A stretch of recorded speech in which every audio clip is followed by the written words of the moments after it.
Hi everyone, welcome back to my YouTube channel. If you're new here, I'm Adebisi Adeniche. I hold a master's degree in project management from New York University. I currently reside in the United States.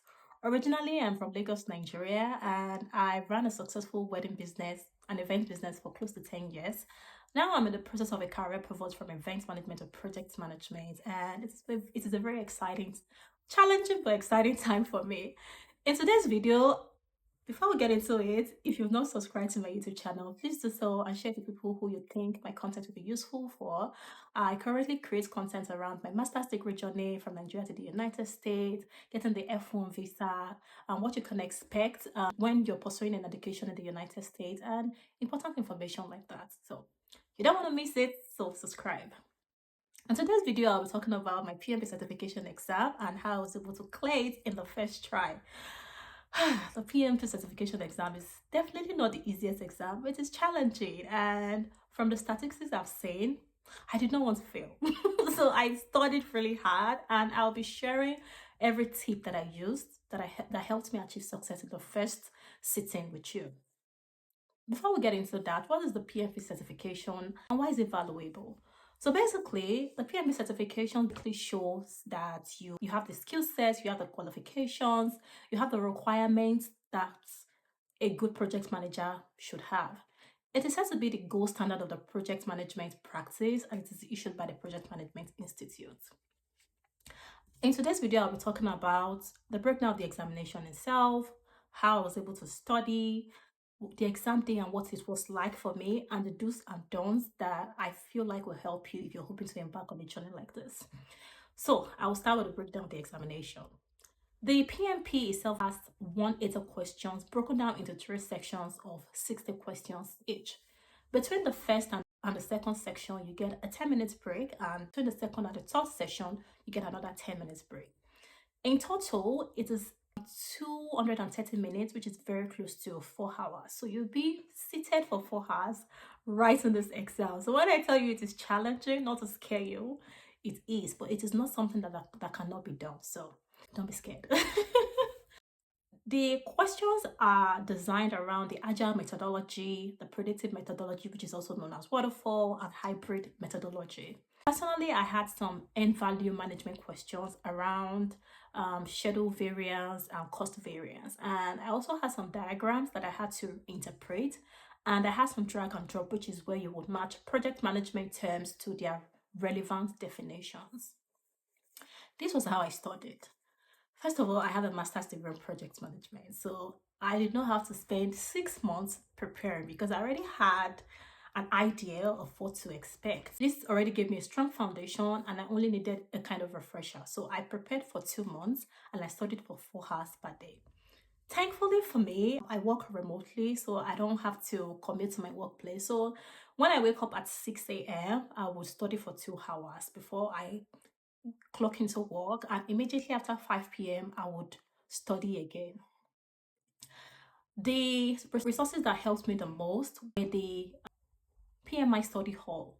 It is basically a simulation of what the exam is like in terms of time and the kind of questions you should expect. And I bought that simulation. I mean, this is apart from the project management, from the PMP certification exam course.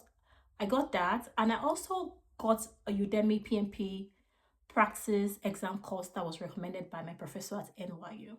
So these were very important resources to me because they both had 1,000 questions altogether, that I think over 1,000.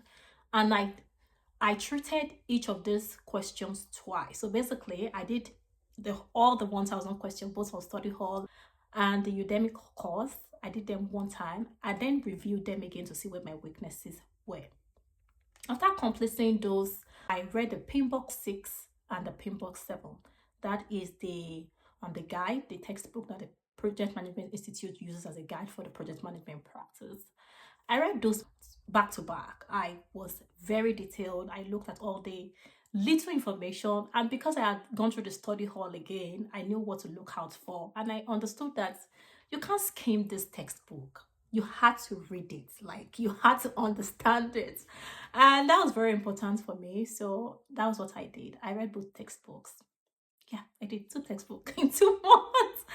I also read the Agile guide, which is also given by the Project Management Institute. So once you register for this exam, you register for your membership, you will get both of these textbooks and also a risk management textbook. But I did not read a risk management textbook. I just knew that in my program in NYU, I had a great risk management professor. She was great. So I knew that that was something I didn't have to stress myself about. And thankfully, Study Hall shows you your areas of, like, it rates you according to a beginner, expert, advanced, and things like that.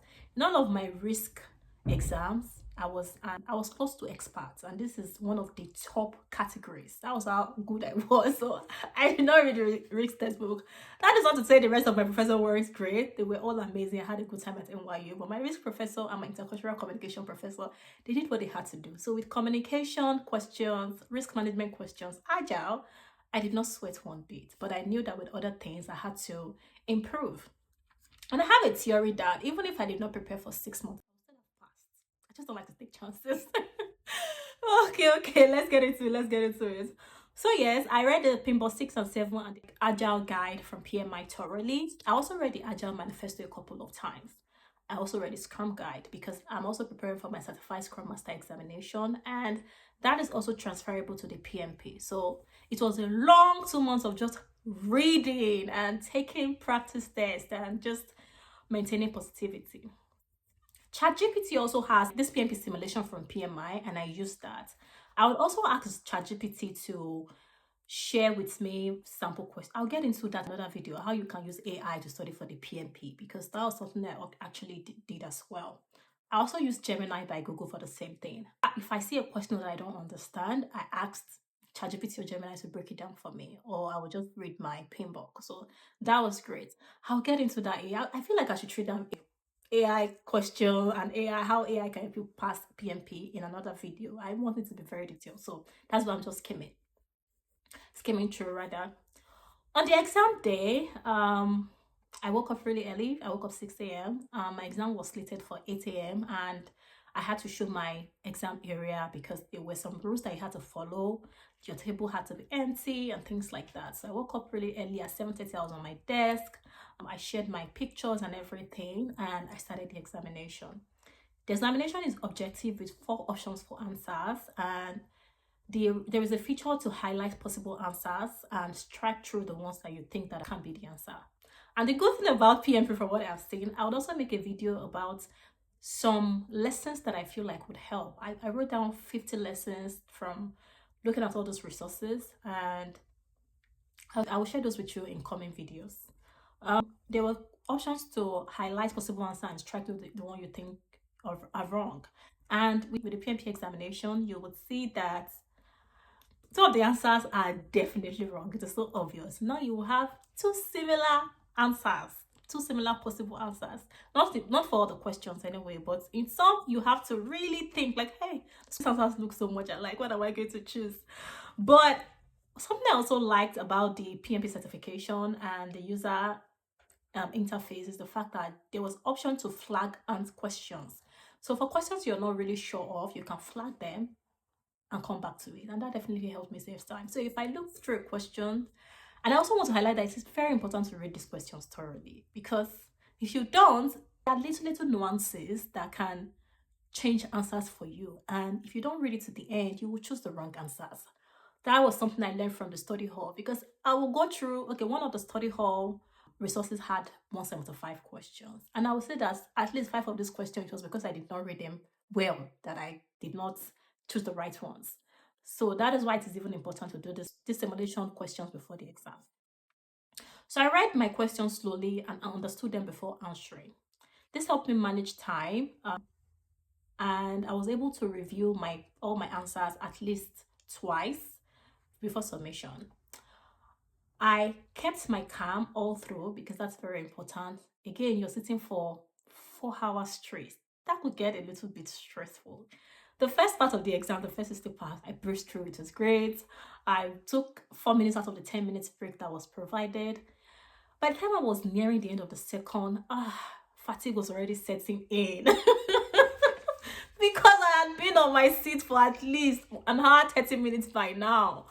And then in the third 60 questions at the third session. I was just like, God help me. I am tired. So it's not even about the questions itself. It's not about the difficulty of the exam. It's the amount of time you're sitting, just cracking your brain, trying to look for the right answers.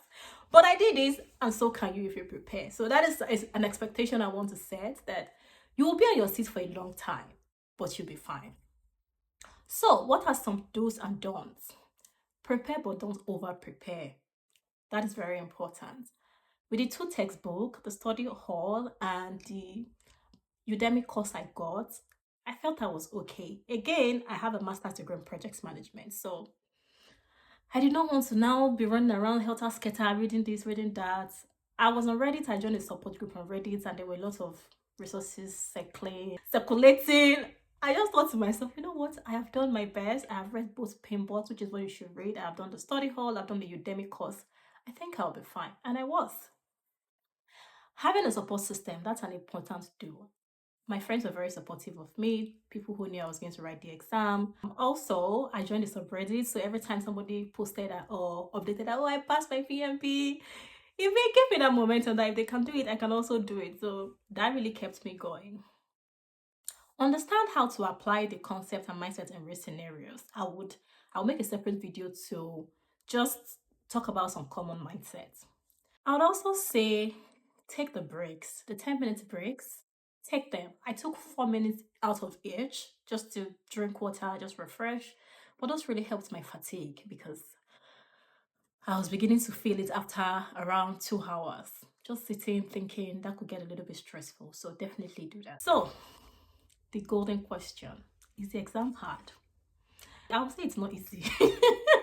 I am a very good test taker. And if I prepare for a test for 2 months, I don't expect to struggle through it. And I definitely struggled during the PMP examination. Like, it was a little bit intense because I just felt like a lot of answers looked similar. At some point, I'm like, God, I cannot fail this exam. Challenging, but can be done. So if you study, if you prepare, I think you'll be fine. But it might not be a smooth sailing. Let me prepare your mind for that. So definitely prepare yourself. Read the PMBOK textbooks if you can. Those would definitely help. And the study hall, 10 over 10 resources. 10 over 10 resource, rather. So this will be the end of the video. My next 2 videos, I'll talk about how you can use AI to pass the PMP certification exam, and also some concept that I feel like will help. It's been amazing catching up with you guys. I'm very excited that I'm now PMP certified. So I'm a DBC Adeniji PMP. And if you're hoping to do something like this, you can do it. I'll see you next time. And it was so nice catching up. Bye.